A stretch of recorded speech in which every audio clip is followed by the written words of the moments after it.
Okay, I want to address an issue here.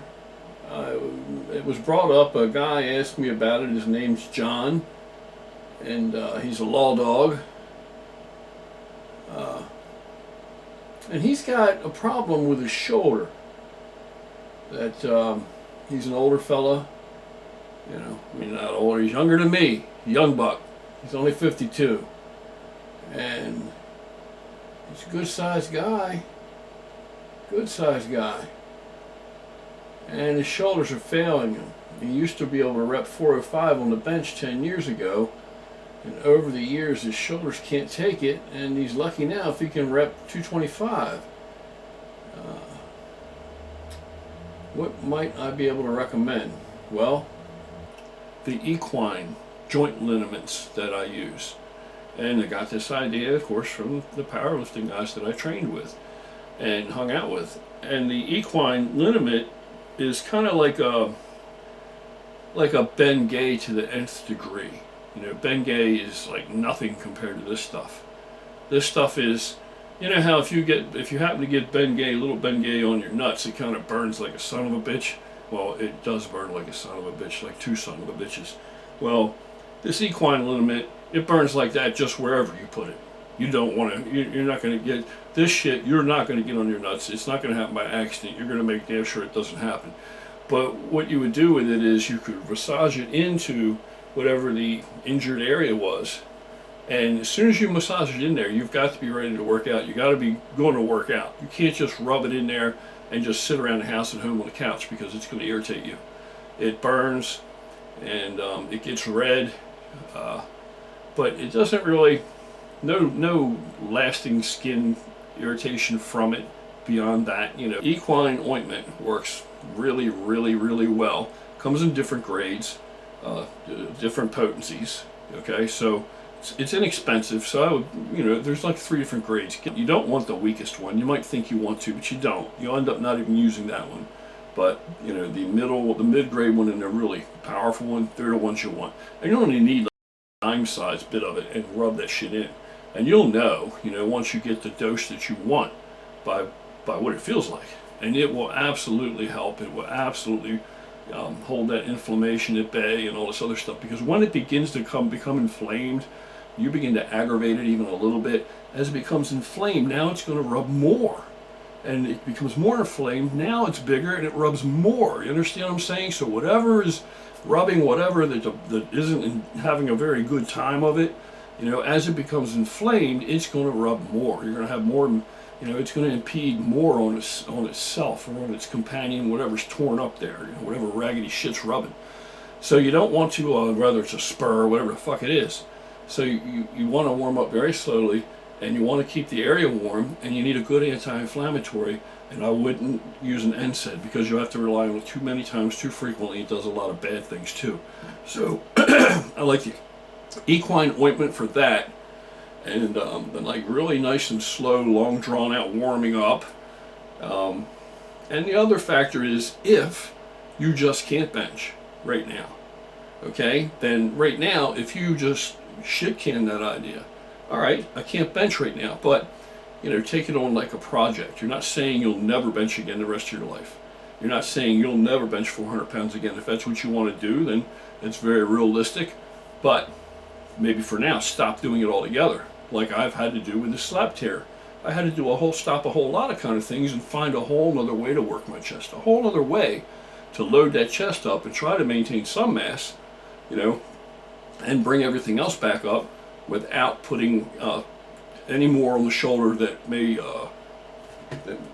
bring on any further injury. So, just get rid of the benching altogether right now, and it's just an investment, right? And you'll get back to it later. It's not like you're giving it up forever, so don't worry. Don't let it beat you down that you were benching, 400 some pounds before, and now you're benching so little. Fuck it, don't bench at all. But don't worry about that. Switch gears and devise a workout plan that's only going to use machines and cables. Only going to use machines and cables. And find out what angles and from which way you can press and activate your chest that's not going to bother the shoulder. There's probably some range of motion, there's probably some angle, there's probably some way. For instance, me, I can sit up and push in a sitting up position, right? Like if I'm sitting vertically, I can push and it doesn't bother the shoulder. I can put tons of weight on a push, no problem. So that's sweet. Hammer strength, all that shit, good to go. Now, if I lay down, my back horizontally, push over my head, free weights, where the stability factor comes in, big problem, dumbbells or barbell. So for me, especially when I first did this thing, was just sitting upright, I could push weight. So you just devise an entire workout plan for the shoulder, for the chest, or whatever, that avoids anything that puts it in a precarious position.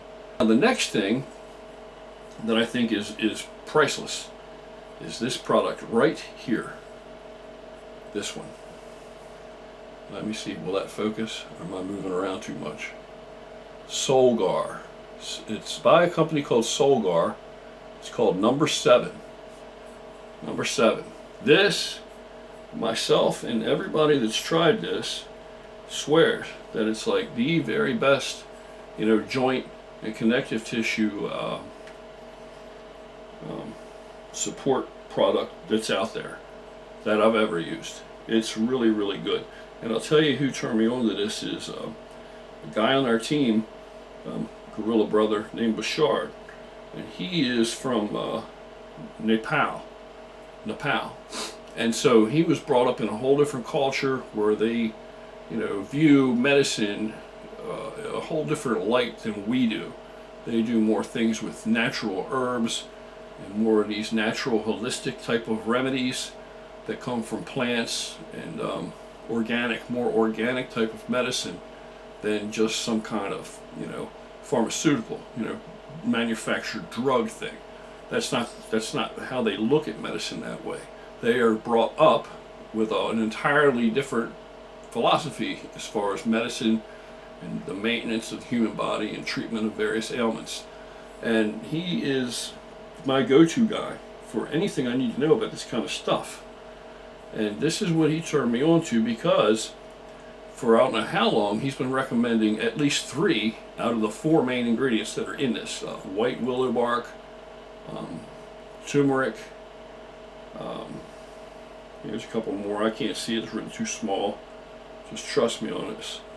This is the shit. This is the shit. Okay, number 7 by a company called Solgar, Solgar. And it's called number 7. This joint support formula right here for joints and connective tissue. Man, this is hard to beat. I've seen this do a lot of good. I've seen guys that couldn't even squat halfway, couldn't run, couldn't jog, none of that. Knee was so bad, and that, nobody's gonna believe us. You're gonna think it's bullshit or anecdotal or whatever, but used this, and after using this 4 or 5 weeks, was able to squat to depth with no pain. And now, don't even notice anything's wrong with their knee. They're not even aware of any aggravation, pain, limited range of motion, nothing. So another friend of mine used it for a wrist issue. Wrist was tearing him up, like tendonitis type of thing.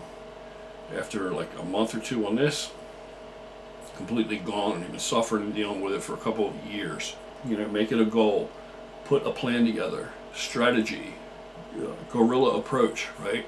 You have to use tactic, you have to be a tactician and use strategy and put together a plan and put it into effect, carry it out, all right? Get the number 7 by Solgar, all right? Get this on board, follow the directions, take it as it's advised on the label, every day, and get the equine liniment, right? And devise a chest workout that has nothing to do with anything that aggravates the shoulder. Find another way. Don't make the shoulder do it. Take it easy on it. Nurture it. Be good to it. It's been good to you all of your life. It's been there for you. Give it a little break. Be nice to it. Treat it like it's your friend. And maybe it'll respond a little bit better. Okay, so that would be my advice. All these things, and patience, and put together a plan. Use tactic and strategy, and put together a plan and get it into effect. That'll get you back to doing the things that you want to do right now, You're doing a rehabilitative type of thing. So try coming at it from that angle rather than fighting with it and being at odds with it and working against it, right? Which is just prolonging it, and you're not getting any younger, like none of us are. And I can tell you right now that that's not the way to go. Just submit to it just enough, and treat it a little bit sweet. Whisper in its ear, pat it and rub on it a little bit. Give it a little massage with the horse liniment. Treat it nice, whichever shoulder it is, and put together a routine that doesn't involve doing anything that really bothers it, and see what you get from that. It's challenging, but you're up for the challenge, right? Find ways to train around it that don't involve it. Don't train through it. So that would be my advice there. If I think anything else, I'll email it to you, because it's late. I'm old. Half my brain's already gone to sleep, hours ago. All right, that's it for now. Take care. Have an awesome evening, and give it a try.